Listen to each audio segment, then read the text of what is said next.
এটা হচ্ছে সকালের নাস্তা।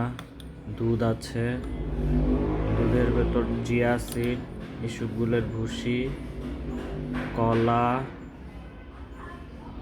কাঠবাদাম, আঙ্গুর আছে, তারপর আছে কালিজিরা, তারপর চিয়া সিড আছে, মধু আছে, কিশমিশ আছে, তারপরে যে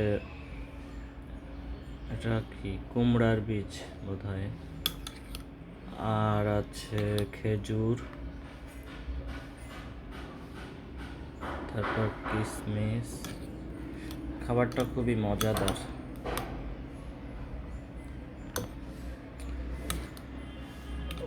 এই খাবারটা রেগুলার খেতে পারলে খুব ভালো লাগতো, কিন্তু দুঃখের বিষয় এইসব খাবার রেগুলার ভালো লাগে না।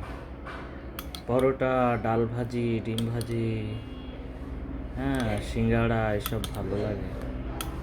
এটা ওই মাঝে মাঝে খাই, রেগুলার খাওয়ার আসলে সময় নেই, ভালোও লাগে না।